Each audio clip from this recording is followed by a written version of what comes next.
I know. Did you see the way he flipped it? Yeah, it kind of fell back onto him in the space. It was pretty funny. Yeah.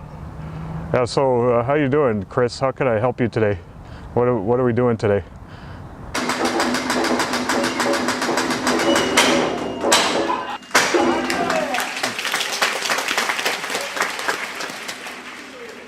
Hi, it's Michael Glenn here. Tonight we're going to be studying shito-ken, boshi-ken, or hiso, which is like a secret spear. For some reason, this fist has me thinking about the nature of consciousness tonight. I'm not sure why. Maybe it was the phone conversation I had earlier, or maybe it's because when you place this thumb on your forehead, it looks like you're in deep thought. I block with these weights. So I'm striking his arm with these weights. It's Dakenuke style. Okay? You guys remember doing it like this? So do your Geida Nuke and strike with the weights of the kusari fundo. Okay? Try it. I do my low block and then I strike. Okay? So I'm striking instead of the thumb tip with this weight. Okay, so it's kind of hidden. Yeah, it's kind of hidden, and one of the keys of kusari fundo is that it's a hidden weapon. It stays hidden until you need it. You don't want to show your opponent that you have it until necessary. Okay, so like earlier we were practicing swinging it around, and that's a case where maybe the other guy has a sword and you're trying to keep him away from you. So it's necessary for you to show it, right? But if you don't have to show it, you don't show it. You keep it hidden. And then here it's just replacing the thumb tip. Okay. Yeah, well, I don't know if you knew this, but there are elements that are associated with each of the fingers on the hand, right? So this is like a mikkyo thing or a Buddhist thing, and we have the pinky is chi, sui, ka, fu, ku, right? So each one, chi, sui, ka, fu, ku. And then Hatsumi Sensei says we have a sixth element. Here, let me prop this up for you.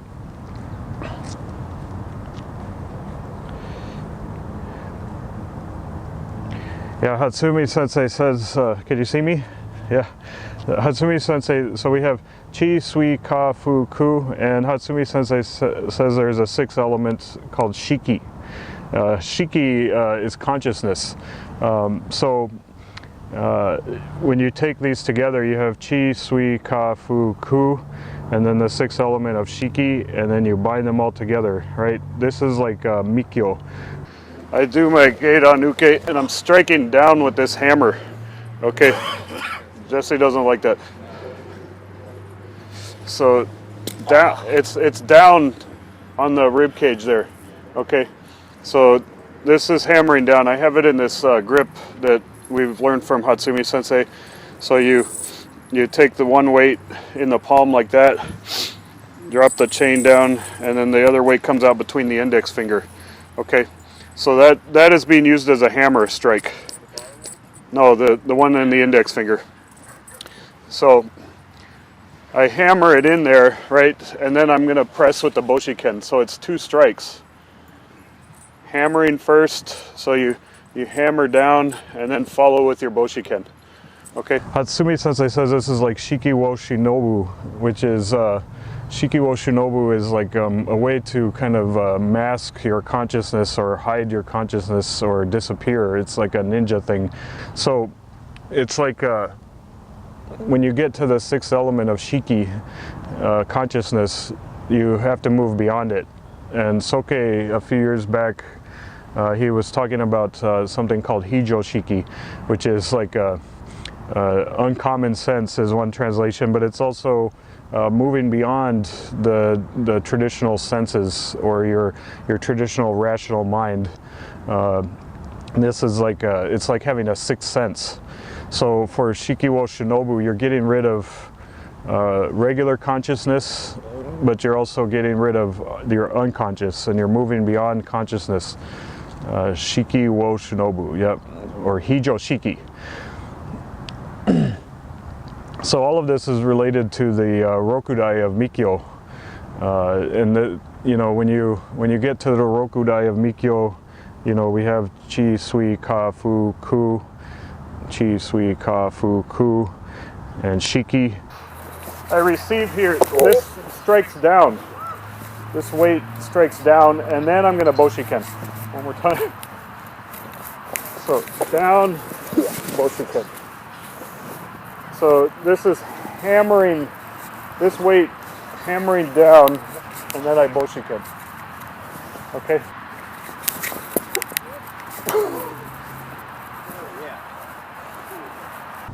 So this gives you the power to understand everything without conscious thought.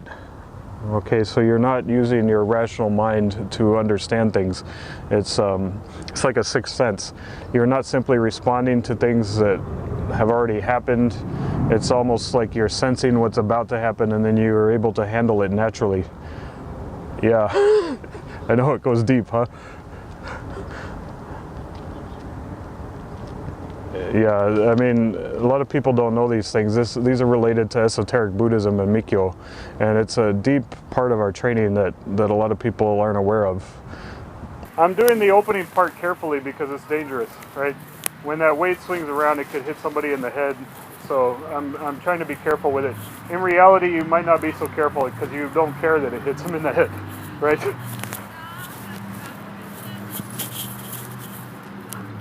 Comes close, huh? Boshiken. I can step into Boshiken, or I can pull him into it. Right? You okay there? So it's just in this motion of Geidan Uke that the chain wraps around the arm. Alright? Drop, let it wrap. Okay.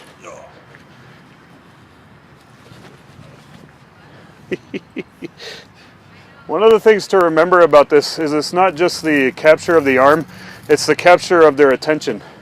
Because you drop it and it fans through the space. And so it really captures their mind and their attention like Metsubushi. Okay, let's do one more, Robert. So his punch comes in, drop. You guys maybe can't see, but that was really catching his mind there. Okay. So then here I've got his shoulder locked up and his wrist. So his punch comes. You see that? Okay, then I can grab a hold of this and pull him right into my Boshiken. Yeah, so one way to move beyond conscious thought, or to use that sixth sense, that hijoushiki, moving beyond, you have to, in training, you have to let things ride. You let the attacker ride, let the situation ride. Hatsumi Sensei says we need to let everything stay ambiguous. Don't try to make the fight reach a conclusion. Don't don't look for truth in something that's uncertain. And any fight or conflict or chaos is naturally going to have uncertainty. Yeah. Of course, yeah, it's win or lose, right? But you leave things ambiguous, let them ride, connect to the opponent, and don't look for truth in something that's uncertain. You know, be comfortable in that gray area. It's kind of a mysterious area. Soke always says yugen no sekai, which is this world of mystery. It's like a floating world. It's usually a term that's used in the art world, but it applies in our training a lot, because you're floating in this kind of a mysterious world where nothing has been decided yet, and you're just free to exist. Yeah, I know. Some deep stuff, right? So I'm attacking into Robert's arm and steering him.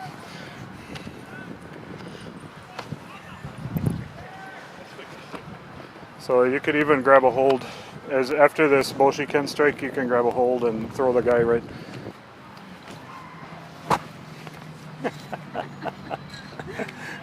It got caught in the gi. So just here.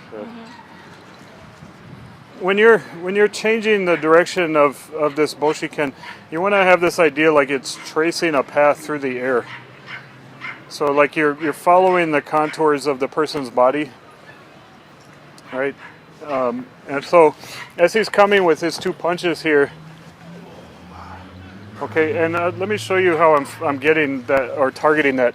On the first punch, when the second punch is coming, I follow this arm and this shoulder right there. I just follow it. That way I don't have to try to aim for that target. It's just there on his body, right? One more time. So as the second punch comes, I can just follow and strike. And I don't have to look for the target. That kind of thing is important. I think it went pretty well. That guy, you know, he's kind of a long distance student, and I'm doing my best to help him out. He had some questions about mikkyo, like chi, sui, ka, fu, ku, and these are really esoteric topics in the Bujinkan. And unfortunately, for some students, they don't have any real direct connection to Japan, or they don't have a teacher that knows these things, and so sometimes they contact me and ask me to help, and I love to help students all over the world. He did have a question about rank, which is a difficult question for me to kind of answer for him, because I don't just give out rank very easily. I'm very strict with rank. I expect people to really put in the hours, put in the years, to do a lot of actual training, dojo time. So because it's a long distance kind of relationship I have with him, you know, it's really hard for me to help him out with rank specifically. But I had some advice for him, and going forward, maybe he, you know, can arrange to be at a seminar that I'm teaching, or come and meet me in person, and I can help him out some more.